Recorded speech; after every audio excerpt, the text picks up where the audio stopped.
Mesdames et messieurs, bonjour à toutes et à tous. Bienvenue dans Actu en 7, votre rendez-vous hebdomadaire de la semaine. Aujourd'hui, nous avons le plaisir de recevoir sur ce plateau Mamadou Moudbane de la coalition du Banti Sénégal. Il est également journaliste. Bonjour à vous, Mamadou Moudbane. Bonjour, je vous remercie. Je vous salue et également salue mon confrère et ami Amadou Ba. Vous l'avez présenté alors à ma place. Amadou Ba, rédacteur en chef du quotidien LAS, vous êtes habitué. Bonjour, bienvenue. Bonjour Valentin, bienvenue. Merci également de l'honneur que vous me faites de m'inviter à nouveau et de faire face à mon ami Moudbane. Voilà, sans plus tarder, nous allons donc aborder le débat, démarrer ce débat, l'analyse, le commentaire de l'actualité de la semaine nationale, bien sûr, avec l'affaire Khalifa Sall. Nous allons démarrer par ce sujet. Alors, vous l'avez suivi très certainement dans la presse. Khalifa Sall placé sous mandat de dépôt, c'est dans le cadre de l'affaire de la caisse d'avance de la municipalité de Dakar. Alors, nous allons faire donc l'analyse. Quelle lecture faire de cette arrestation, ce feuilleton judiciaire? D'abord avec vous, Mamadou Moudbane. Comment analysez-vous l'arrestation de Khalifa Sall? Bon, l'arrestation de Khalifa Sall m'a inspiré deux réflexions. L'une concerne l'aspect gestion du dossier, l'autre l'aspect politique. Sur le plan gestion, le président Macky Sall, en avril 2012, il venait juste d'être élu, il a fait une adresse à la nation et il a dit aux Sénégalais, lui, qu'il comptait protéger personne. Et à l'époque, je me rappelle, il avait même promis de créer un parquet général au niveau de la Cour des comptes. Et il a commencé à traquer les anciens caciques du régime libéral. Aujourd'hui, ce que nous avons remarqué, c'est une justice sélective.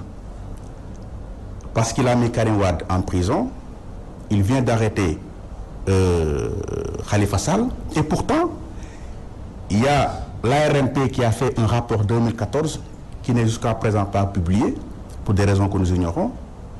Il y a un rapport de l'IGE concernant l'affaire Petro-Tim qui n'est jusqu'à pas publié. Il y a le rapport de la Cour des comptes qui concerne également la gestion des dignitaires de l'actuel régime. Et pour revenir sur le rapport de l'OFNAC qui a été publié le rapport 2013-2014, Madame Nafingom Keïta, qui a les prérogatives en tant que présidente de l'OFNAC de saisir directement le parquet, parce que c'est la loi, l'article 14 de l'OFNAC qui a créé l'OFNAC, qui autorise la présidente, en tout cas c'est la présidente, de saisir directement l'OFNAC, le parquet. Ce qu'elle avait fait, avec 7 dossiers, 7 personnes épinglées, le dossier aujourd'hui sur la table du procureur qui n'a pas donné suite. Le plus connu, c'est le directeur du COUD. Aujourd'hui, la gestion qui concerne, le dossier qui concerne Khalifa Sall, l'IGE a fait un audit. L'IGE a audité Alioune Sall, frère du président de la République. Elle a audité Abdoulaye Timbo, oncle du président de la République. Elle a audité Mansour Faye, beau-frère du président de la République. Et d'autres mairies, notamment la mairie de Ziguinchor, de Thiès, de Fatick. On ne peut pas comprendre comment lui qui dit qu'il combat la corruption, il est pour la reddition des comptes, il extirpe les feuilles qui concernent Khalifa Sall pour les remettre au procureur de la République et protéger des membres de son frère qui sont épinglés par l'IGE. C'est quelque chose qu'on n'a pas compris jusqu'à présent parce que on ne peut pas avoir une justice sélective. C'est ce que j'ai dit tout à l'heure, une justice à cible. Qu'est-ce qu'on a vu aujourd'hui? Le président Macky Sall a dans son viseur des candidats à la présidentielle, ses adversaires. Il a pris Karim Wade, il l'a mis en prison, il l'a fait exiler. Il a mis Khalifa Sall, il l'a mis en prison. Il a mis placé sous contrôle judiciaire Abdoulaye Baldé depuis 3 ans. Il a placé sous contrôle judiciaire Abdoul Mbaye depuis bientôt 3 mois. Aujourd'hui, il est en train de fouiller la gestion de Malick Gakou étant ancien président du conseil régional.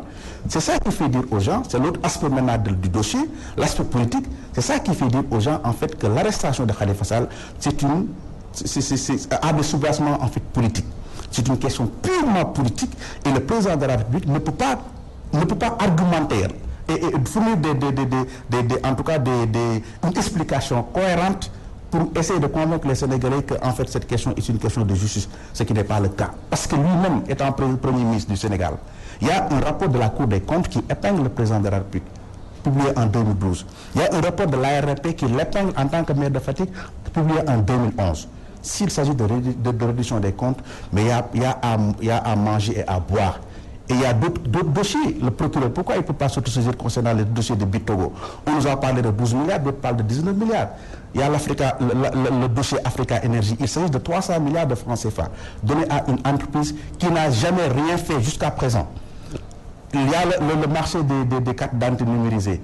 Les cartes santé de la CEDEAO estimées à 50 milliards de francs CFA donnés à une entreprise ERIS qui a été épinglée, la même entreprise par la Cour des comptes. Épinglée mais pas encore traitée. Est-ce que ces dossiers ne sont pas en instance, Mamadou Moutbane? Est-ce que vous n'êtes pas un peu pressé par rapport au traitement de ces dossiers?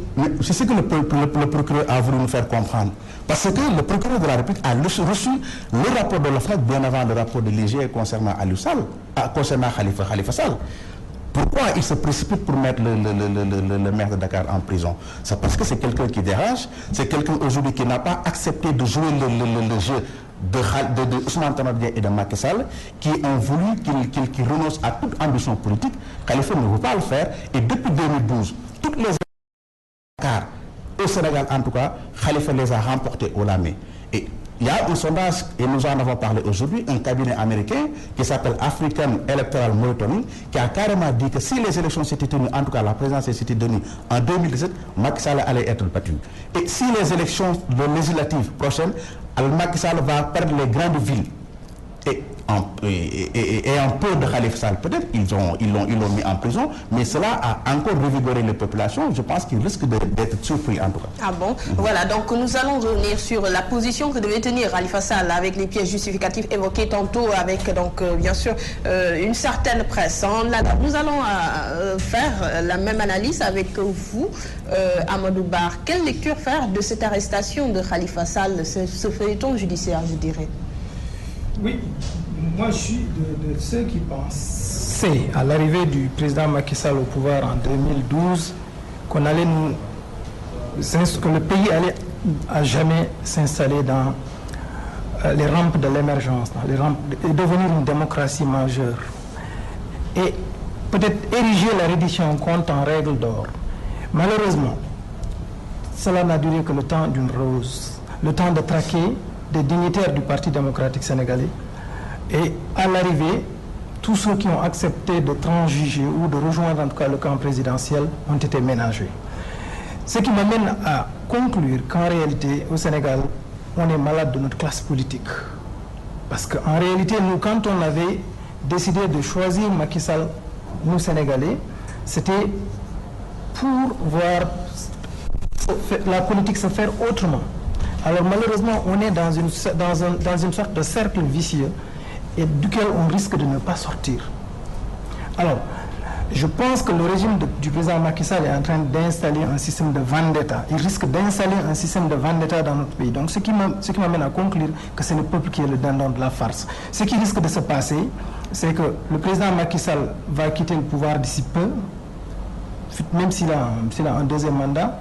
Et après, il a autour de lui des membres de sa famille, des membres de sa belle famille, qui sont impliqués. Et je pense que Moutbane vient de le souligner.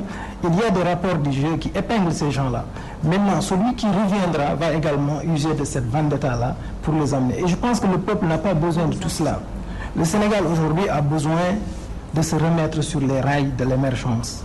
Et aujourd'hui, ce n'est pas pour rien que tout le monde dit que dès que de Famaki, parce que les gens souffrent. Vous allez à l'intérieur du pays, les gens souffrent.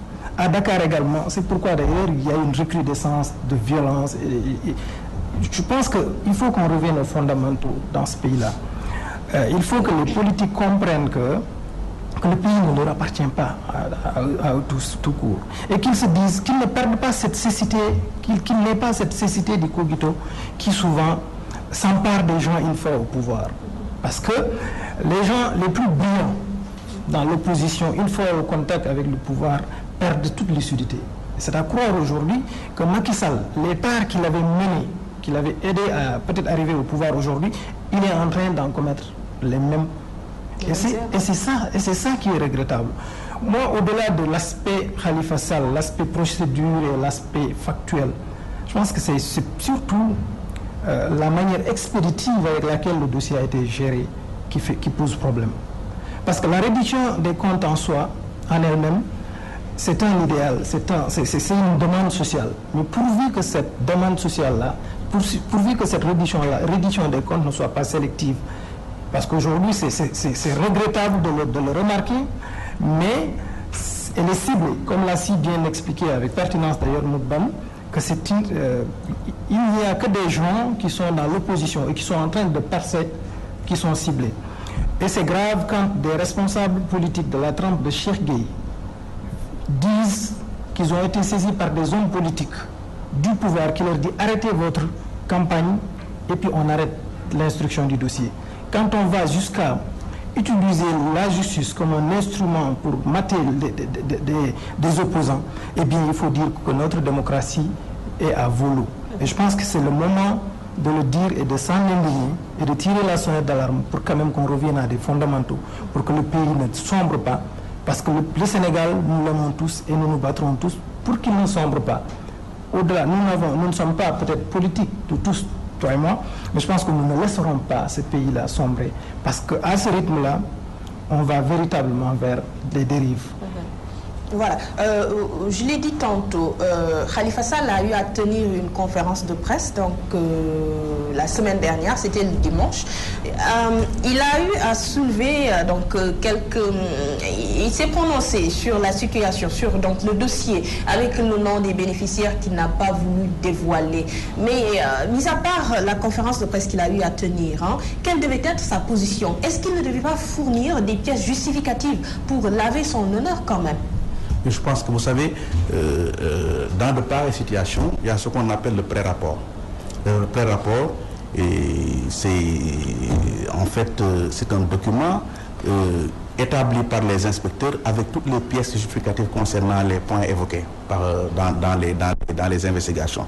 Je pense qu'il n'a pas voulu mettre tout sur la place publique, sinon même il allait citer des noms, donner des exemples. Je pense c'est un homme qui est très méthodique. Khalifa, c'est le seul maire au Sénégal qui chaque année appelle la presse, appelle les populations de Dakar pour faire la situation. Mais je pense que comme c'est politique, c'est politique. C'est tout simplement ça. Parce que les gens qui ont voulu le mettre en prison, on ne peut pas inscrire un dossier du moins depuis 18 mois et aujourd'hui, le boucler en 2 semaines, mettre le monsieur en prison et puis c'est fini. Le dossier n'a pas été bouclé.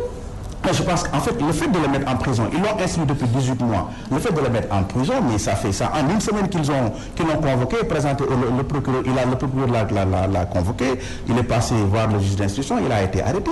C'est trop, en fait, ils l'ont trop expéditif, je veux dire. Et je veux rebondir sur ce que Amadou a dit tout à l'heure. Vous savez, moi je me pose la question, à quand la fin de ces histoires entre politiciens? C'est en 1962 que Senghor avait mis en prison Mamadou Dia. En 2088-93, Abdou Diouf a mis en prison Abdoulaye Wade. En 2006, en 2005, Abdoulaye Wade a mis en prison Idrissa Seck. En 2013, Macky Sall met en prison Karim Wade. En 2017, Macky Sall met en prison Khalifa Sall, pour ne citer que ça, parce que Macky, il a remporté la palme en matière de prison politique, de prisonniers politiques. C'est comme en Afrique centrale, il a même dépassé les Bokassa et les autres. Aujourd'hui, demain, Khalifa Sall peut être président de la République, il met en prison Gakou président, il met en prison Abdoulaye. Mais jusqu'à quand? Mais le cas Khalifa Sall est assez différent. Bon, le contexte est différent. On peut l'assimiler peut-être au cas à Karim Wade, parce que ça concerne des deniers publics. Non, mais attends. Ça concerne des deniers publics, c'est une question sérieuse quand même. Il ne faut pas fausser le débat. Non, mais vous savez, le cas Khalifa, il a dit, c'est des fonds politiques. Les gens utilise même le vocal fonds secret. C'est des fonds politiques, c'est de l'argent qu'on utilise pour régler des problèmes ponctuels. Non, mais il faut faire la différence parce que, bon, excusez-moi, il y a certains observateurs qui essaient de soulever l'équivoque pour qu'on ne verse pas dans l'amalgame. Fonds politiques et caisse d'avance, donc, serait différent. On peut dire que c'est des fonds publics, mais pas des fonds politiques. Non, vous savez, c'est des vocables. On parle de caisse d'avance, on parle de registre d'avance, on parle de caisse de fonds politiques, on parle de caisse noire. C'est de l'argent public, comme vous l'avez dit. Ouais. C'est comme le président de la République, on lui donne 8 milliards par an, mais il en fait ce qu'il veut. Il n'a pas de raconte à rendre. Jamais aucun président de la République n'a rendu compte de sa gestion de ses fonds secrets, de ses fonds parce politiques. Que c'est encadré par une loi. Non, mais il y a quelle loi? Mais c'est également, Khalifa, ce qu'il a dit, c'est encadré par une loi, c'est une caisse d'avance qu'il utilise. Et si vraiment le pouvoir était cohérent, il a dit depuis 1996 ça existe. Et même depuis 1920, parce que ce sont les noms qui changent. Quand on parle aide aux indigents, il n'y a plus d'indigents au Sénégal. C'est des vocables utilisés par les colons, ça n'existe plus. Et pourtant, le fonds existe jusqu'à présent. Maintenant, pourquoi les prédécesseurs de Khalifa n'ont pas été convoqués et mis en prison? C'est une question purement politique. Qu'on n'entre pas dans ces débats de trucs de... Non. Mais le rapport a contrôlé peut-être la période où Khalifa Sall a occupé la municipalité. Mais les enquêteurs ont audité Aliou Sall épinglé dans les mêmes conditions que Khalifa Sall. C'est toujours des deniers publics. C'est toujours des deniers publics. Mais il ne faut pas personnaliser. Il ne faut pas personnaliser. En fait, je suis d'accord. En fait, je suis d'accord. C'est-à-dire que moi, ce que je n'accepte pas, c'est cette justice sélective. C'est-à-dire que Khalifa n'a pas le droit de faire ça, on le met en prison. Un monsieur qui est avec le président Macky a le droit de faire ça, on n'en parle pas parce que c'est Khalifa. Non. Si Khalifa a commis une faute, mais qu'il soit sanctionné, mais d'autres qui sont avec le président également, qui soient sanctionnés. Je pense que dans cette affaire-là, oui, comme d'ailleurs vous avez eu à le souligner, contrairement à ce que vous avez souligné, le caractère méticuleux de Khalifa Sall, quelque part, il y a eu un... Je pense qu'il a péché quelque part, parce qu'effectivement, c'est une pratique qui est là depuis 1920, comme il a eu à le dire, mais pratique ne veut pas dire loi. Il est vrai que c'est une pratique. Il est vrai qu'il est poursuivi simplement parce qu'il est une menace contre le régime. Tout ça, c'est vrai. Mais quand on va dans la pratique, effectivement, il n'y a pas un texte qui encadre l'existence de ce fonds de caisse. Je pense que ça aussi, c'est un fait. Ce qui m'amène à dire que quand même, il aurait pu être prévenant. Parce que, il y a 2 ans, j'ai eu à discuter avec un responsable du parti au pouvoir. Et on faisait une analyse politique de ce genre. Et il me disait, c'est-à-dire que depuis 2 ans, le pouvoir savait qu'il tenait quelque part Khalifa Sall. Et ça, moi, je n'y croyais vraiment pas. Quand la personne me l'a dit, oui, m'a dit que ne t'en fais pas, on ne se soucie pas de Khalifa, on les tient déjà. Je lui dis comment ça? Il me dit dans une affaire de deniers publics. Je dis plus de 2 ans déjà. C'est-à-dire que le président Macky Sall lui-même savait, et d'ailleurs Khalifa Sall l'a dit, ou alors ses proches l'ont dit, qu'il a même eu à bénéficier de cette caisse-là quand il était dans l'opposition, parce qu'à l'époque il était très proche de Khalifa Sall. Donc, je pense que là où peut-être Khalifa Sall a péché, c'est justement d'avoir laissé, tout en sachant qu'il avait des ambitions présidentielles et que cette caisse-là, dès l'instant qu'il n'y a pas un texte, et il connaît le caractère, je pense que Macky Sall, tout le monde sait que c'est quelqu'un qui ne recule pas. C'est quelqu'un qui, s'il veut, toute personne qui marche en travers de son chemin pour l'empêcher d'avoir un 2e mandat, il n'hésitera pas à t'amener en prison. Et donc, Khalifa Sall, qui apparaît depuis bientôt une décennie comme étant une icône politique et un avenir présidentiel, qui avait un avenir présidentiel, il aurait dû être prévenant et ne pas tomber dans les travers. Parce qu'effectivement, si la justice était juste, elle serait retournée et allait peut-être cueillir Mamadou Diop, allait cueillir Pape Diop. Mais puisque cette justice-là, elle est sélective, elle ne cherche qu'à mater quelqu'un qui peut être une sorte de terreur, qui peut empêcher le président de la République d'obtenir un 2e mandat. Mais dans les faits, comme on l'a dit, effectivement, il y a un problème. Le problème, c'est qu'effectivement, il y a eu du fonds public, il y a eu de l'argent public qui a été dépensé. Maintenant, Khalifa Sall, je pense jusque-là, il ne lui est pas reproché d'avoir utilisé cet argent à des fins personnelles. Je pense que jusque-là, il a dit qu'il ne va pas dévoiler les bénéficiaires. Il l'a utilisé comme une sorte de fonds dérogatoire qu'il peut utiliser comme il veut, c'est-à-dire c'est des fonds politiques.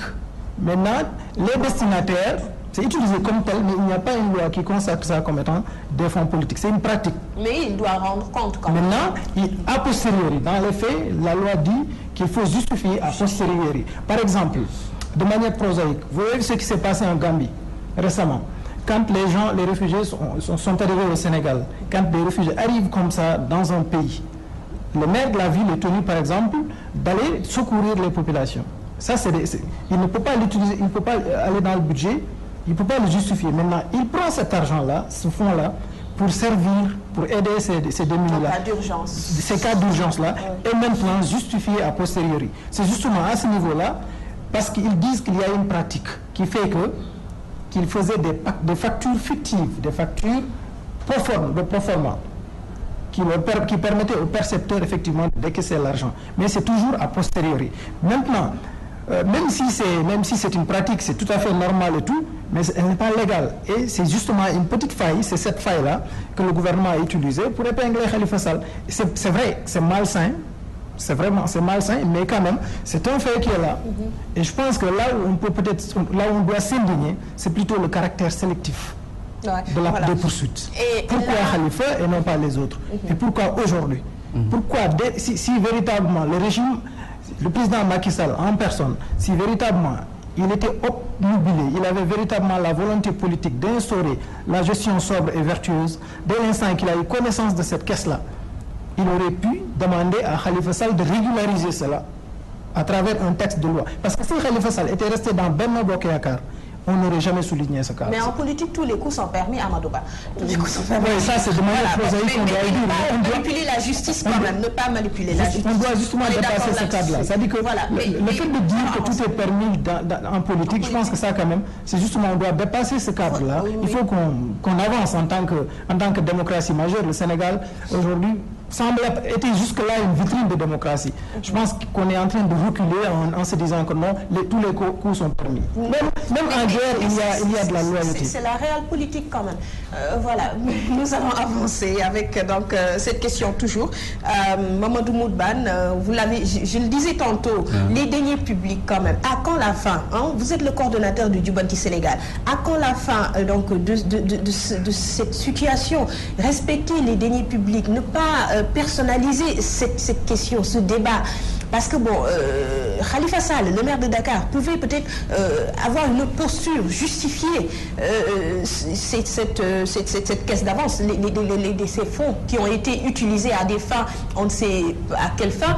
Donc il parle de bénéficiaires qu'il ne va pas citer des noms pour telle ou telle raison. C'est des cas sociaux qu'il ne souhaiterait pas citer. Est-ce qu'il devait avoir cette posture?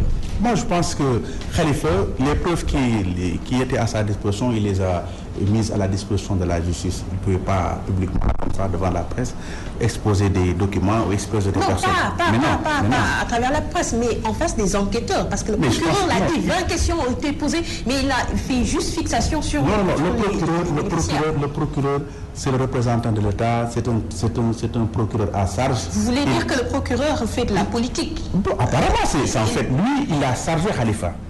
Il a chargé Khalifa et le procureur, à chaque fois qu'il est dans un dossier comme ça, gênant, il fait des points de presse pour s'expliquer. Donc, lui, il a chargé Khalifa, c'est ça son rôle, il est dans son rôle. Et je vous rappelle, pour cette histoire de procureur, je me rappelle, à Lindau, en 2013, il avait dit que le patrimoine de Karim, c'était 694 milliards. Après, le juge d'instruction a dit que c'est 117 milliards. Donc, le procureur, il est dans son rôle.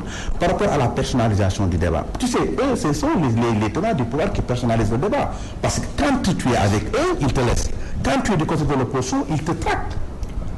C'est ça le problème. Il y a un Mamadou Omar Bokoum qui est payeur. C'est lui qui donnait à Khalifa l'argent. Il a été nommé par le président comme responsable des grands projets. Il est responsable de l'affaire à Canel. Il n'a pas été inquiété et pourtant il est complice. Si ce qu'on reproche à Khalifa est avéré, il est complice. Vous savez, entre ce dossier et le politique, tout le monde le dit, tout le monde le sait. Khalifa, il s'est inscrit sur les listes électorales, on l'a mis en prison. Il ne pourra pas retirer sa carte d'électeur parce qu'on lui demande la présence physique. il ne pourra pas déposer son dossier pour être candidat aux élections législatives parce qu'il lui faut un casier judiciaire. Ils ont bouclé son dossier, ils sont en train de faire comme ils ont fait avec Karim Wade. Et c'est ça le problème. Alors, c'est un coup dur pour Khalifa Sall. Mais c'est parce que c'est un règlement de compte entre. Aujourd'hui, c'est le Parti socialiste qui gouverne le pays. Et je dirais même plus loin, c'est Abdou Diouf qui gouverne le Sénégal. Mais bien sûr, parce qu'actuellement, ce qu'ils sont en train de faire à Khalifa. Khalifa, il a tout fait pour le Parti socialiste. Khalifa, c'est le véritable militant du Parti socialiste. Ousmane Tanor Dieng, c'était un étranger au Parti socialiste. Il est venu au Parti socialiste dans les années 90. Ils sont en train de régler un compte. Abdou Diouf aujourd'hui, et Ousmane Tanor Dieng et Abdou Diouf, ils se sont liqués pour liquider Khalifa parce qu'ils savent qu'il a de grandes chances pour remplir, en tout cas pour être donné président de la République du Sénégal. Donc, c'est ça le problème. Abdou Diouf et Ousmane Tanor Dieng sont en train d'aider en tout cas Macky Sall pour liquider Khalifa Sall. Mais vous savez, le peuple est le seul juge. Macky, il peut faire ses complots, il peut liquider ses adversaires politiques. Mais demain, c'est un inconnu qui va venir, les Sénégalais vont élire ce dernier-là à sa place, comme ce qui s'est passé en Gambie. Et à Djamé, il a liquidé tous les opposants gambiens. Il les a tous soit exilés ou envoyés en prison. Aujourd'hui, c'est un baron inconnu qui est venu prendre le pouvoir. Donc, il n'a qu'à travailler. Pour ce qui concerne les derniers publics, vous l'avez dit tout à l'heure, le Sénégal est pauvre. Nous faisons partie des 25 pays les plus pauvres au monde. Nous avons des problèmes dans le secteur de la santé, de l'agriculture, partout. On s'est dit que pour même se développer, pour l'émergence, on s'appuie trop sur l'aide extérieure. Même les fonds qui ont permis de financer actuellement le plan Sénégal émergent, c'est pratiquement l'aide extérieure. Cela veut dire que nous sommes pauvres et la Cour a beaucoup contribué à la pauvreté des pays africains de manière générale. On ne peut pas accepter dans un pays comme le nôtre que les deniers publics soient pillés ou soient gaspillés. Et c'est surtout la classe politique. Quand en 2002, le Parti socialiste quittait le pouvoir, il avait laissé un document stratégique pour la réduction de la pauvreté entre les mains d'Abdoulaye Wade. Abdoulaye Wade, il est parti, la situation n'a pas changé. Macky est venu, c'est devenu pire encore. Mais où est-ce qu'on va? Pourtant, on a tant prôné la rupture. Mais la rupture, c'est juste une expression qu'il glisse dans le discours pour l'orner, pour charmer peut-être les bailleurs de fonds ou bien la communauté internationale. Mais il n'y a pas de rupture. La situation s'est empirée. Ce sont les amis du président qui sont protégés. Il y a récemment la presse parlait de l'affaire Pape Ali Gueye, un homme d'affaires qui est dans des scandales. Tous les hommes d'affaires amis du couple présidentiel sont enrichis, ils reçoivent des marchés, il y a les gré à gré, il y a la corruption, mais c'est regrettable, hein, c'est regrettable. Donc je pense que aujourd'hui la classe politique doit se regarder dans un miroir. Les Sénégalais sont fatigués et c'est de la responsabilité de la classe politique depuis 1960. Jamais un marabout n'a dirigé le Sénégal. Jamais un homme de l'église n'a dirigé le Sénégal. Ce sont les hommes politiques qui ont toujours dirigé ce pays-là. Donc aujourd'hui, si les Sénégalais sont fatigués, c'est de la responsabilité de l'ensemble de la classe politique sénégalaise. Voilà, donc toujours des deniers publics. Vous le disiez tantôt, Amadou Ba, ce serait un coup dur pour Khalifa Sall quand même. Oui, si le lendemain, essayons de voir Khalifa Sall, l'après Khalifa Sall, l'après cette arrestation. Mais écoutez, je pense que l'objectif recherché, c'était justement de souiller Khalifa Sall. Je pense qu'au début, tout le monde pensait que le pouvoir n'allait pas aller jusqu'au bout. C'était juste, il fallait le souiller, il fallait le salir et le présenter comme un prévaricateur, comme un voleur, juste à l'image de ce qu'Abdoulaye Wade a fait à Idrissa Seck. Je pense qu'au début, c'était ça l'objectif recherché. Une analyse comparée. Le pouvoir a réussi. Je pense que... Je pense qu'ils n'ont pas réussi. Parce qu'en réalité, vous avez souligné un aspect assez important, assez significatif, parlant des deniers publics. C'est-à-dire que le dossier n'aurait pas été sélectif. L'opinion allait se dire, ah oui, ça c'est une excellente chose, effectivement, que Khalifa Sall doit clarifier le dossier là. Les gens ont besoin de savoir comment il a utilisé cet argent-là. Mais aujourd'hui, parce qu'en politique, ce n'est pas la vérité qui compte. Ils peuvent avoir la vérité avec eux, mais ils n'ont pas la perception des Sénégalais. La majorité des Sénégalais aujourd'hui sont convaincus que Khalifa Sall est en prison simplement parce qu'il est une menace contre le régime de Macky Sall. Et ils s'y ont très mal pris. En quoi faisant d'abord? en traquant les proches de Khalifa Sall. D'abord, dans l'affaire Barthélémy Diaz, ensuite il y a eu Bamba Fall. On vient de m'annoncer la libération de la dame de Kogère qui a été interpellée justement parce qu'il y a eu des pressions, il y a eu des Mansour Faye et autres qui ont réagi pour qu'elle soit libérée, simplement parce qu'ils sont au pouvoir. Donc je pense qu'il faut qu'on revienne aux fondamentaux. Malheureusement, le régime aurait réussi si véritablement ils avaient mené la traque des biens mal acquis de bout en bout, qui ne se serait pas simplement limité à Karim Wade. Et libérer les Awandiaï qui ont rejoint le pouvoir, libérer aujourd'hui et donner des institutions solides à Djiboka, libérer des gens comme Ousmane Gom, trempés dans des dossiers nébuleux du Frontex et tout. Aujourd'hui qu'ils sont au pouvoir, on n'en parle plus. Des scandales au ministère de l'assainissement, on n'en parle plus. Le directeur de l'assainissement a été libéré, on n'en parle plus. On arrête des gens simplement parce que c'est des menaces. Et ça, c'est justement là qu'ils ont faussé. S'ils avaient été cohérents depuis le début, ils avaient traqué les libéraux parce qu'il faut reconnaître que les gens les mémoires sont encore vivaces. Les gens se rappellent encore l'arrogance du régime. Mon ami Moudban était un des acteurs, si j'ai bonne mémoire. Mais on se rappelle encore. Mais malheureusement, le régime, il a dévoyé tout cela en prenant ceux qui les intéressent, ils les blanchissent. Et ceux qui ne les intéressent pas, ou ceux qui refusent alors d'intégrer, ils sont traqués et punis. C'est l'image à Edinburgh. Vous avez vu comment on lui a arraché la présidence du conseil départemental. C'est comme ça. Donc, le régime là, il ne reculera devant aucune forfaiture. Ça, soyez-en rassurés. Je n'ai pas le même discours que Moudban, qui est un acteur politique, mais je parle juste, je constate simplement que c'est des faits. Le régime aurait réussi à traquer Khalifa Sall, à l'arrêter, à lui demander de justifier l'utilisation de ces fonds, si et seulement s'il avait suivi de bout en bout sa logique, il n'avait pas pris d'autres sous sa coupe, sous sa responsabilité, et qu'il a couvé de son aile protectrice, simplement parce que ces gens-là ont rejoint la paire. Mais aujourd'hui, la conclusion que l'on peut en tirer, c'est que Khalifa Sall a été simplement l'agneau du sacrifice, simplement parce qu'il a des ambitions présidentielles, et il a toujours gagné devant le régime au niveau de Dakar. Et la machine, vous savez, c'est tellement une coïncidence tellement troublante. La machine s'est emballée pendant que Khalifa Sall, juste après que Khalifa Sall a entamé ses tournées au niveau national. Donc tout le monde se disait non, Khalifa n'est connu qu'à Dakar. Mais là, il a commencé à aller avec ses militants quand même. Il a entamé. Oui. C'est pourquoi justement, je disais tantôt qu'ils n'ont pas réussi. Ils ont réussi peut-être à embastiller Khalifa Sall, mais cela ne veut pas dire qu'ils ont réussi à décrocher un deuxième mandat sur un plateau d'or. Ce n'est pas encore fini. Parce qu'il l'a dit tantôt. Des adversaires il l'a suggéré tantôt. Le monde est en pleine ébullition. Ce qui s'est passé en France, avec un Hollande disqualifié, avec un Juppé disqualifié, ce qui s'est passé aux États-Unis, avec un Trump inattendu, ce qui s'est passé en Gambie à côté, devrait le rappeler quand même que le peuple est là, il est souverain. Et ce qui est encore étonnant, c'est que c'est le silence des partisans de Khalifa Sall. Khalifa Sall a eu un discours, à mon avis, quelque part excessif au lendemain de son intervention.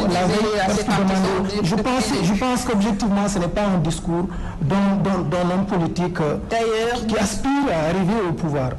Et je pense que nous allons parler discours d'ailleurs. Nous allons parler discours d'ailleurs. Okay, donc je retourne. Je vais en parler. Vous aurez l'occasion d'en parler parce que bon, il y a eu tellement de discours. Il y a eu également le discours du marabout Serigne Moustapha Sy lors de la conférence de presse de Khalifa Sall.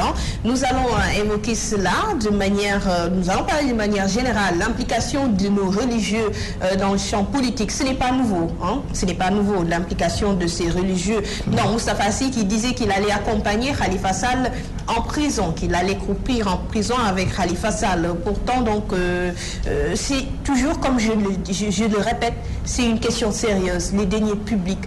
Alors, le silence troublant actuellement de Serigne Moustapha Sy qui disait qu'il allait accompagner Khalifa Sall en prison. Quelle lecture faire de cette situation? Il avait tenu ce discours. Bon, moi je dis que Serigne Moustapha Sy, ce qu'il a fait, c'est venir soutenir un ami, peut-être un disciple. Khalifa, c'est son ami, c'est son disciple. Il est venu l'accompagner, en tout cas lui manifester son soutien dans un moment crucial où le maire de Dakar en avait vraiment besoin. Maintenant que le maire de Dakar est en prison, il avait dit qu'il allait le soutenir, il allait le suivre. Le discours qu'il a tenu. Le discours, de discours quand même. Mais ça doit être, en fait, il l'a soutenu, hein. Il l'a soutenu, c'est un homme religieux. Il a dit qu'il va l'accompagner en prison. 70% des Sénégalais vont le suivre. Mais ça dit qu'il va le faire. On est là, on observe. Khalifa Sall a été incarcéré il y a maintenant 2-3 jours. On observe, il va le faire. On est là, on attend. Par rapport aux deniers publics, c'est une question sérieuse quand même. Il n'est pas encore condamné. Il attend la condamnation. Mais il est déjà à Rebeuss. Oui, mais il n'est pas encore condamné. Il est présumé innocent. Oui, je pense qu'il ne sert à rien de polémiquer. Oui, nous ne polémiquons pas, mais on parle du discours de manière générale. Ce n'est pas nouveau. Hein. Voilà, c'est pas nouveau. Tu l'as dit. Je pense qu'on se rappelle Cheikh Bétoutoun qui disait qu'il avait 6 millions de talibés, qu'il allait faire gagner le président Wade. On se rappelle énormément. Bon. Encore que Moustapha Sy, ici, disait qu'il parlait en tant que leader de parti politique. Wade avait dit que le juge qui va emprisonner son fils n'était pas encore né, eh bien Henri Grégoire est encore là. Donc je pense que c'est des réactions épidermiques. Les gens, on est dans une république, dans un pays où la liberté d'expression est autorisée, chacun peut dire ce qu'il veut, mais dans la réalité, bon, comme on dit, ils ne feront que des discours, mais ils n'iront pas jusqu'au bout, quoi. Ça c'est connu. Maintenant, pour revenir toujours au discours politique en tant que tel, le discours sur la communication de Khalifa Sall, je pense qu'il y a eu des failles, hein, il faut le reconnaître. Parce que je pense que, d'ailleurs aujourd'hui, c'est salutaire que le peuple de Dakar se soit calmé. Et ça n'augure rien de bon pour Macky Sall.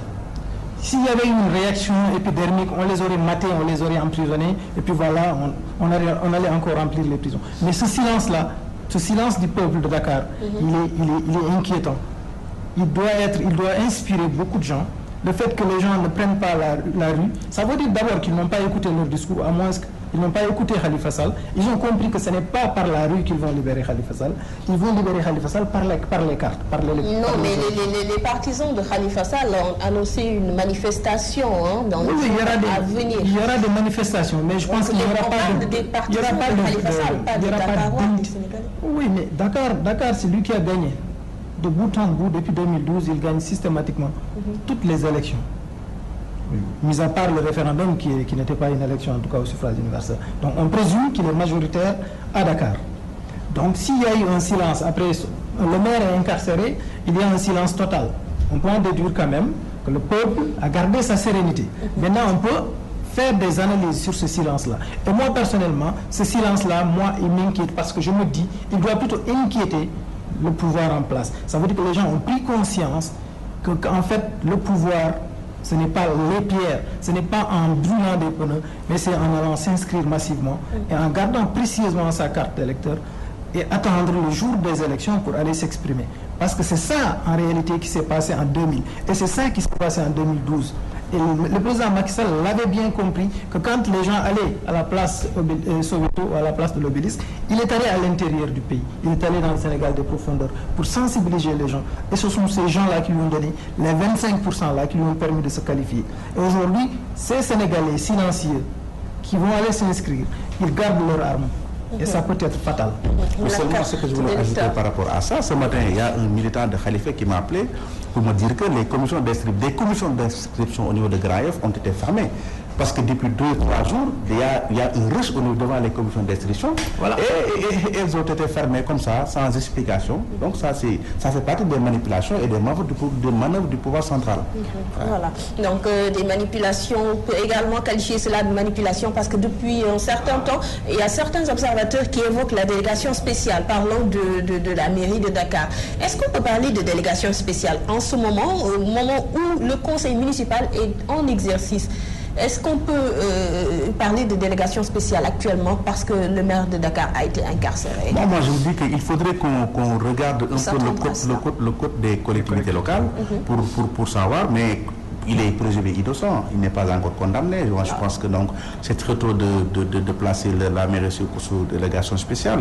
Idrissa Seck a été condamné, mais jamais la mairie de Thiès a été arrêtée, mais jamais la mairie de Thiès n'a été placée sous délégation spéciale. Moi, je pense que ça ne vaut pas la peine de le faire, ce serait trop flagrant d'ailleurs. Ce n'est pas à l'ordre du jour. Pourtant, on a vu cette question. Je ne serais pas surpris, je ne serais pas surpris, contrairement, parce que je pense que Khalifa Sall l'a dit, Abdoulaye Wade avait l'intelligence du chef, ce n'est pas le cas pour Macky Sall.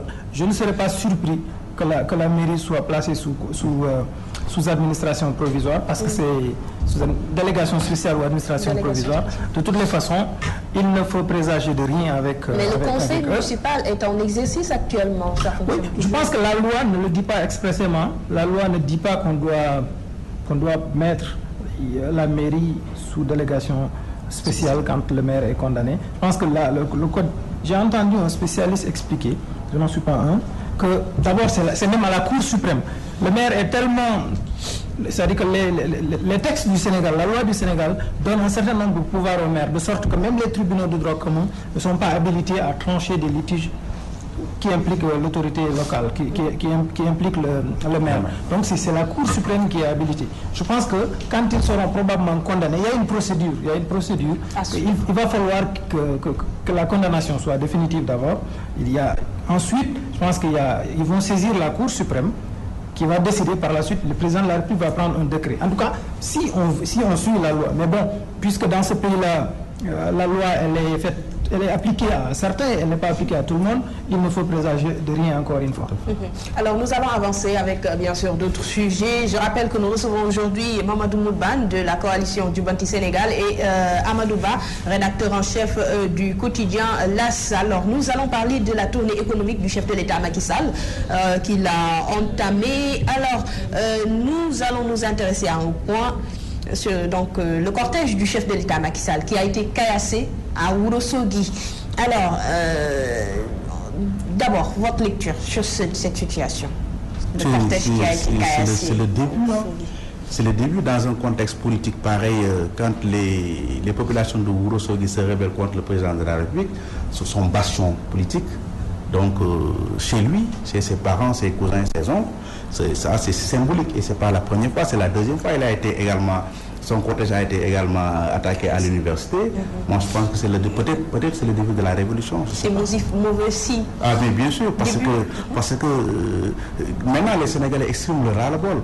Ils avaient l'habitude de le dire à travers les radios, les Wassakhalat, mais aujourd'hui, s'ils le manifestent contre le président de la République et physiquement, cela a tout son sens. Donc, il n'a qu'à revoir sa politique et revoir sa façon de faire. Vous avez parlé de révolution à un an, un seul mandat, et là, on passe donc à une révolution. C'est parce qu'il faut le reconnaître, le président Macky, il a échoué. Et il veut aujourd'hui noyer son échec à travers l'oppression, la dictature, à travers... l'emprisonnement des leaders politiques. Dictature, ce n'est pas trop, Non, c'est pas trop, parce que quand le président de la République met en place une stratégie... Je pense que c'est trop fort de dire... Parce qu'il y a certains observateurs qui assimilent à Yaya Jammeh. Vous voulez dire qu'il est... Yaya Jammeh, M. El Hadji Diouf a dit récemment que lui, il préfère Yaya Jammeh à Macky. Parce que Yaya Jammeh, au moins, il laisse ses adversaires compétir. Mais Macky, il ne laisse pas ses adversaires compétir, il les met en prison. C'est un dictateur. Mais le mot n'est pas trop fort. Le mot dictateur. Il n'est pas trop fort. Moi, je pense, je peux. Oui, allez-y. Vous avez terminé votre analyse? Oui. je pense que mon ami Moudbane est dans son rôle d'opposant. Très long. Non, tout à fait normal. C'est le journaliste ou le coordonnateur de coalition? Moi, je suis journaliste. Voilà. Donc, il faut être objectif dans le... En fait, j'ai dit dictature, c'est une dictature et je donnais des faits. Tout le monde dit que Yaya Jammeh, c'est un dictateur. Yaya Jammeh, au moins, lui, il laisse ses adversaires compétir. Macky ne laisse pas ses adversaires compétir. Qu'est-ce que ses adversaires sont en prison? Mais il les met en prison. Mais attends, depuis 2012, Macky a mis en prison plus de 40 leaders politiques. Il y a une certaine presse qui s'est mis à décompter le nombre d'opposants qui ont été emprisonnés, Oumar Sarr, Baragaï, Maître Abdou Sall. C'est justement. Il y en a tellement. Plus que Yaya Jammeh. C'est justement là où on l'attendait. Le chef de l'État est pire que Yaya Jammeh. Mais je dis c'est plus que Yaya Jammeh, Macky. C'est plus que Yaya Jammeh. Là où on l'attendait, c'est justement là où il a échoué. Et là où on ne l'attendait pas, il a réussi. Le président Macky Sall, on l'avait élu, à mon avis, en 2012, pour que, comme je l'ai dit au début de mon propos, pour remettre le pays à l'endroit. Parce que simplement, sous Wade, l'impunité avait atteint son niveau jamais égalé. La presse n'était plus libre. Il y avait des vendettas. On vous avait saccagé ici. On avait caillassé, on avait saccagé le journal LAS. Donc, il y avait une impunité qui a été érigée en règle. Et le pouvoir maraboutique commençait à vouloir prendre le pouvoir temporel. Il y avait une certaine chienlit qui s'était installée dans le pays, de sorte que il y avait de l'électricité dans l'air. Le pays, il fallait un peu de feu pour que ça s'embrase. Heureusement pour nous, Macky Sall est arrivé au pouvoir. Donc on s'attendait véritablement à ce qu'il remette le pays simplement, que le Sénégal devienne un état de droit, que la liberté d'expression soit respectée, que la liberté de presse soit respectée et que l'impunité cesse, que la justice marche véritablement. Mais c'est devenu pire. C'est à ce niveau-là justement qu'il a échoué. Aujourd'hui, il est pratiquement au même niveau, pire que Wade à ce niveau-là. Et là où on l'attendait le moins, c'était justement en termes d'infrastructure. Moi, j'ai été surpris quand je suis allé à l'intérieur du pays, mais également en passant par la VDN, un certain nombre de choses. J'ai vu que le président Macky Sall a des réalisations. Ça, c'est du concret. Et moi, je ne l'attendais pas à ce niveau-là. Quelques réalisations, citez quelques réalisations. Déjà, l'autoroute, pour ce qui est de Dakar, il y a beaucoup de pistes rurales plutôt. Il y a également beaucoup de forages. Moi je suis de Tambacounda, je suis de Bidiankoto. Je sais de quoi je parle, je viens de là-bas. Je sais qu'il y a eu de bonnes choses. Des forages, il y a toujours eu ces genres de réalisations des forages. Non, je pense que vous êtes à Dakar. Allez-y à l'intérieur, vous vous rendrez compte effectivement que de ce point de vue-là. Mais avec le chef de l'État, Abdou Diouf, donc qui je suis du monde rural, je parle objectivement. Donc les forages, c'est pas nouveau. Il y a Non, en fait, par rapport à ces réalisations, ça c'est le MCA. Le MCA qui est voté depuis... Vous pouvez même dire que ce n'est pas lui. Vous pouvez même dire que ce sont des projets de Wade. C'est le MCA. Non, je sais, je ne parle pas de financement. L'État, voilà, des projets de Wade, vous l'avez dit. Mais ça s'est passé sous son magistère. Quoi que l'on puisse dire. Oui, c'est une continuité. Non. Ça dit que là où vous êtes en train de me juger, moi je ne suis pas en train de me juger. On ne fait pas dans l'intérieur du pays. Non, je vous parle d'un constat que j'ai fait moi, là où je l'attendais le moins. C'est effectivement sur les pistes rurales, les infrastructures routières. Ça, je ne l'attendais pas à ce niveau-là. Je l'attendais le plus au niveau de l'état de droit, du rétablissement d'un état de droit. Et à ce niveau-là, il a échoué. Et c'est justement pour cela, parce que Wade était champion en matière de construction d'infrastructures. Donc, et pourtant, ça n'a pas empêché sa défaite. Donc, c'est à ce niveau-là que moi, je fais mon analyse. Je ne suis pas en train de faire son bilan. Je ne suis pas en train de dire qu'il est en train de faire d'excellentes choses. Oui, mais vous avez parlé d'infrastructure. C'est normal qu'on vous demande. C'est des faits. Moi, je les ai vus. Je suis allé à l'intérieur du pays. J'ai dit qu'en allant à Tambacounda, maintenant, tu faisais peut-être plus d'une demi-journée. Là, tu peux faire 6 heures ou moins de 6 heures. Donc, la route, elle est bonne maintenant. Ça, par exemple, c'est un cas. Tu peux aller jusqu'à Kédougou, la route, elle est bonne. Ça, c'est des choses concrètes. Moi, je ne suis pas dans la posture d'un nihiliste. Je te dis ce que j'ai vu. Mais bien sûr, il faut être objectif dans l'analyse. Justement à ce niveau-là. Ce n'est pas parce que je dis effectivement que Macky Sall est en train d'embastiller l'opposition, mais de l'autre côté, effectivement, il y a des faits. Le PIDC est en train de sortir de terre, il y a des forages, il y a des pistes rurales. Vous allez à Kédougou, vous allez à Goudiri, vous allez voir un certain nombre de choses qu'il a eu à réaliser. Ça, quand même, c'est du concret. Vous allez même dans le Fouta, il n'y avait pas de bonne route. La route Linguère-Matam, tu me diras que c'était sous Wade également. Mais tout compte fait, il y a des faits qui sont là, qu'à l'intérieur du pays, il y a une certaine démocratisation des infrastructures. Ça, c'est des faits. Maintenant, on n'est pas à ce niveau-là, parce que pour moi, il ne pouvait pas le faire, parce que Wade était véritablement champion en la matière, parce que Wade se disait qu'il a marqué les esprits avec des infrastructures de haut niveau. Donc moi, je me disais que Macky Sall, il aurait fallu simplement réinstaller le Sénégal, réinstaller l'état de droit à mon niveau pour dire qu'il a fait un excellent bilan. Malheureusement, c'est là où il a véritablement échoué. Et lamentablement. Parce qu'aujourd'hui, personne n'est libre. On n'ose plus marcher dans les rues. L'autorisation est devenue une exception. Il n'y a que les gens du pouvoir qui marchent. Et ça, c'est des reculs démocratiques. Ça, c'est nous là véritablement qu'ils pêchent. Alors, voilà, je le disais tantôt, hein, le cortège caillassé à Ourossogui, on dirait que, bon, il y a des jeunes de l'APR qui ont été accusés, qui seraient donc l'auteur de ce caillassage. Alors, il faudrait dire que donc, les jeunes de l'APR, ou bien l'APR, les membres ont un dénominateur commun, c'est la violence. Leur dénominateur commun, la violence. Mais récemment, il y avait une réunion des jeunes de l'APR.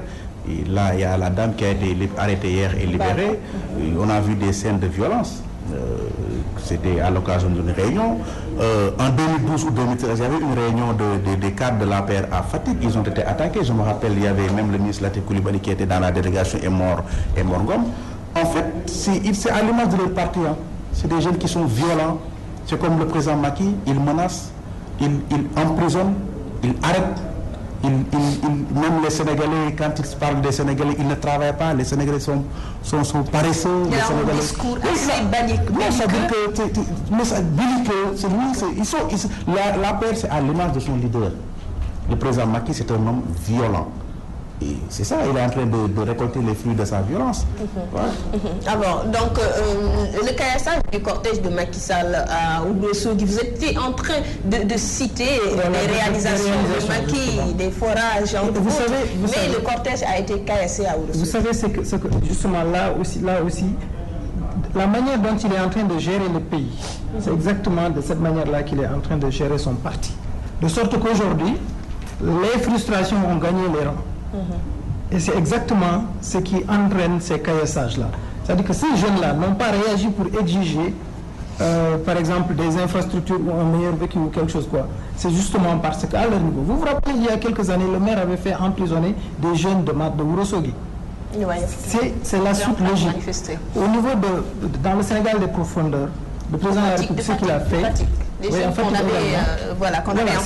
gens de son parti. Ce ne sont pas des gens de l'opposition, mais ce sont des gens de son parti qui sont frustrés, qui dénoncent la manière dont il est en train de gérer son parti. Parce que le parti, ce qu'il a fait, il prend ses amis, il prend des gens qui n'étaient pas là, et ses anciens combattants, ceux-là qui avaient combattu avec lui pendant les périodes de braise. C'est à l'image de, comme l'autre l'avait dit, Maître War, je pense qu'il l'a dit avec pertinence, que tu as l'impression que le président Macky Sall a le complexe de s'afficher avec ceux-là qui s'étaient battus auprès de lui. Vous allez voir autour de lui qui est-ce qui sont là. Tous ceux qui étaient avec lui pendant que les gens marchaient de 2009 à 2011, ils ne sont pas autour de lui maintenant. Les Aline Badra Cissé, les Mimi Touré, qu'est-ce qui est là? Ce sont des gens nouveaux, ce sont des transhumants, des gens qui ne faisaient peut-être pas de la politique, alors qui sont venus maintenant intégrer la paire. Et ceux-là, maintenant, tiennent les manettes, tiennent le pouvoir. Et ça crée des frustrations. Vous allez à l'intérieur du pays, c'est des gens... C'est comme ça. Vous allez...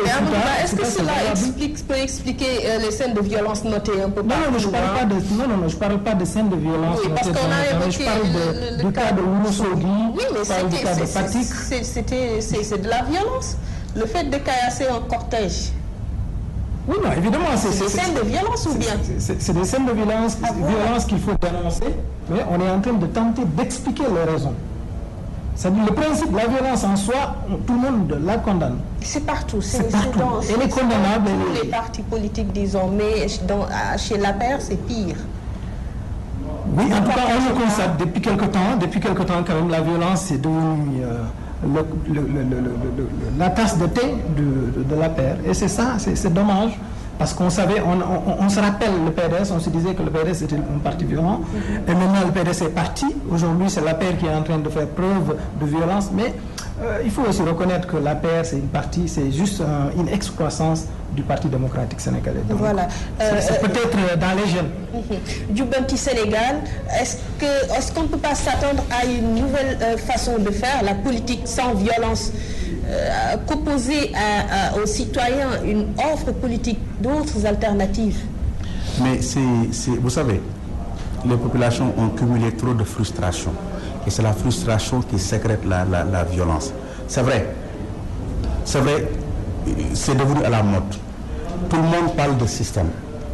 Vous savez, le Sénégal a un problème de système. C'est-à-dire que le système politique sénégalais, qui est là depuis 57 ans, c'est ce système politique-là qu'il faut changer. Quand on parle de nouvelles façons de faire la politique, c'est que les hommes politiques, la classe politique du sénégalais sénégalaise a pris en otage en fait les populations. Toutes les querelles politiques, c'est entre les hommes politiques, qu'ils soient du pouvoir ou bien qu'ils soient du côté de l'opposition. Je l'ai dit tout à l'heure. Il faudrait aujourd'hui que les populations soient au centre de l'action politique. Il faudrait que les populations soient conscientes de leur rôle et de leur devoir en tant que citoyens tout court. Parce que les hommes politiques gouvernent. C'est Abdou Diouf, c'était Senghor, c'est Abdou Diouf, Abdoulaye Wade, c'est Macky Sall. Au niveau de l'Assemblée nationale, c'était Lamine Gueye, jusqu'à aujourd'hui Moustapha Niasse. Au niveau de toutes les institutions, c'est toujours les hommes politiques. Maintenant, il faudrait que les citoyens s'engagent. Et pour cela, il faudrait que surtout qu'on investisse dans le secteur de l'éducation nationale. On ne peut pas avoir de véritables citoyens tant que le Sénégalais lambda n'est pas instruit. Il faudrait que le gouvernement investissent davantage dans le secteur de l'éducation nationale pour que les citoyens soient éveillés, soient conscients de son rôle, de son devoir citoyen. Je vous rappelle une petite histoire. Lors du référendum, j'étais parti au Parcelles Assainies. Il y a une dame qui est venue me dire, oui, moi je vais voter, mais quelle est la carte d'Abdoulaye Wade? Référendum, il n'y a que 2 cartes, oui et non. Elle me demande la carte d'Abdoulaye Wade. Mais je me suis dit, mais attends, chez petit du Sénégal, ce sera très difficile, quoi. Parce que quand même, ça veut dire que la dame ne sait même pas qu'en fait, ce n'est pas une élection de Abdoulaye Wade ou de Macky Sall. Donc le problème est profond. Et on pourra régler le problème des Sénégalais que si les populations, les citoyens en tant que tels est instruit.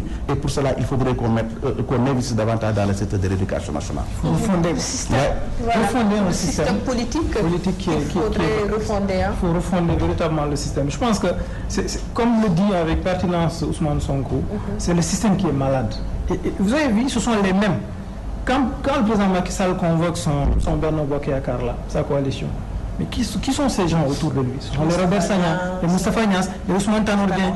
Ce sont les mêmes qui sont là depuis avant que nous ne soyons nés. Donc je pense qu'il faut changer la politique. Les compagnons de Senghor. Ce sont les compagnons de Senghor qui aujourd'hui, et malheureusement, le président Macky Sall, qui est le président né après les indépendances, est en train de réussir, en fait, est en train d'ériger, d'instaurer un système gérontocratique. Aujourd'hui, il n'y a que des vieillards qui sont des retraités. Combien de retraités occupent des postes de direction alors qu'il y a des jeunes compétents qui sont là, qu'ils envoient à l'Assemblée ou qui sont là en train de dormir, comme il le dit, errer et dormir. Donc, je pense que c'est le système en soi qu'il faut rebadisonner. Oui. Donc, c'est sérieux parce que le président, le système politique sénégalais est le même. Ce sont les mêmes qui font la même chose. Et puis après, il y a alternance. C'est la tête qui change. Les mêmes reviennent autour du président. Ouais. Et ça, quand même, je pense qu'on risque d'aller vers ça. Je pense qu'aujourd'hui, ce qui est en train de se faire, on va vers une coalition tout sauf Macky. Et une coalition tout sauf Macky va donner la même chose. On va arriver au pouvoir, on va avoir une coalition qui va arriver au pouvoir, qui va faire reprendre les mêmes erreurs que Macky Sall est en train de commettre. Et donc, c'est le pays, c'est le système véritablement, ce sont les populations qui sont véritablement les dindons de la farce. Et malheureusement, et ça, comme il l'a dit, il faut véritablement refonder, mais également éduquer les populations, et investir dans l'éducation, dans la formation des gens, pour que véritablement nous ayons des citoyens avertis. Alors, rapidement, nous allons pas marquer une petite pause, mais nous allons suivre un élément tout de suite. Donc, l'élément qui nous permettra de passer aux 2 derniers sujets. Donc, plus d'une centaine de Sénégalais rapatriés des États-Unis.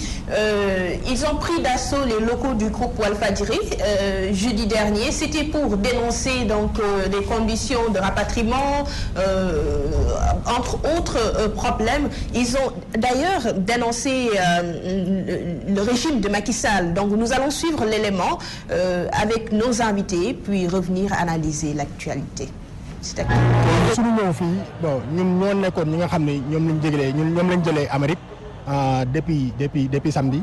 Nous sommes les émigrés refoulés des États-Unis. Nous sommes venus ici pour nous plaindre car nous avons rencontré d'énormes problèmes. Nous avons passé par 11 pays et on a vu des Sénégalais qui souffraient, des Sénégalais qui ne savaient plus où donner de la tête. Alors, en venant ici, en nous rapatriant, ils nous ont frappés, ils nous ont forcés, ils nous ont même attachés dans l'avion pour nous forcer à venir. Certains d'entre nous ont quitté le pays il y a plus de 3 ans. Moi, c'est en 2014 que je suis parti en voyage. Alors, nous avons tout perdu. Actuellement, Macky Sall a détruit nos vies. Aujourd'hui, je n'ai rien dans les poches. Je ne peux même pas retourner dans ma famille. Ma femme et ma famille m'attendent, mais je n'ose pas retourner chez moi. Et il y en a beaucoup d'autres qui sont là. Voilà, Macky Sall a vraiment détruit nos vies. Et voilà, à l'aéroport, il ne voulait même pas laisser les journalistes entrer, car c'est comme ça avec Macky Sall, personne ne parle. Si vous dites quelque chose qui ne l'arrange pas, il vous met prison. On n'a plus de démocratie dans ce pays. Macky Sall a tout gâché. Ils nous ont remis que 20 000 francs. 20 000 francs à la descente de l'aéroport. Qu'est-ce qu'on peut faire avec 20 000 francs? Là, et si vous savez, là, nous avons dépensé plus de 3 millions entre le Brésil et les États-Unis. Alors là, je pense que c'est comme s'ils se moquaient de nous. Nous sommes des dignes travailleurs. Nous travaillons à la sueur de nos fronts pour subvenir aux besoins de nos familles. Mais ils disent qu'ils ont rapatrié des criminels, ce qui est archi faux. Il n'y a aucun criminel dans le groupe. Ce que je tiens à vous dire, nous allons nous battre jusqu'à la dernière énergie. Nous irons partout dénoncer cette injustice. Nous allons taper à la porte de tous les médias. Nous ne sommes pas des criminels.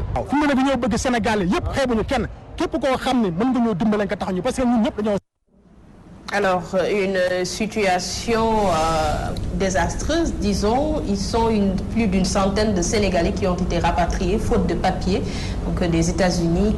Ils accusent le régime en place. Quelle lecture faire? Non, moi je pense que concernant ces dossiers, c'est trop facile d'accuser le président Macky Sall. Il n'a rien à voir dans cette affaire-là. C'est une décision de justice. Vous savez, aux États-Unis, Amadou le sait mieux que moi, il y a 2 types d'immigrés. Il y a ceux qui sont entrés illégalement dans le territoire américain. C'est leur cas. C'est leur cas. Qui entrent illégalement, je pense qu'en anglais, c'est ce qu'on appelle illegal entry. Ils sont entrés illégalement dans le territoire américain, c'est comme font les Mexicains.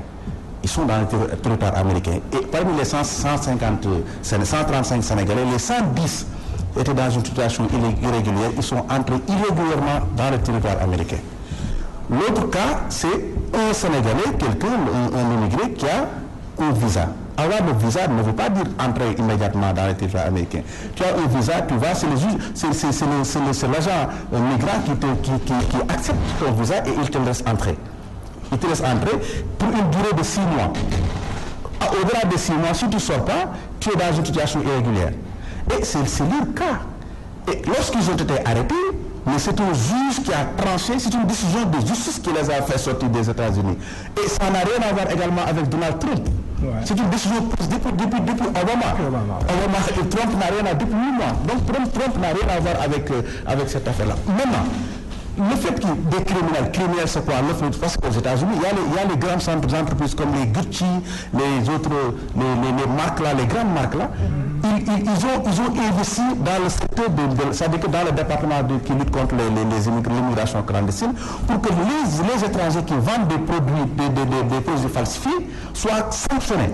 Et quand on te prend avec une marque Gucci mal falsifiée, mais ça c'est un crime. C'est un crime, c'est pourquoi on les appelle des criminels. Ce n'est pas parce qu'ils ont tué des personnes, mais ils ont vendu des produits contrefaçon, ils ont été arrêtés. Ça, c'est un crime aux États-Unis. Ils ont été arrêtés, un juge a tranché, ils ont été ramenés chez eux. Ils sont rentrés chez eux, mais ils doivent s'estimer heureux.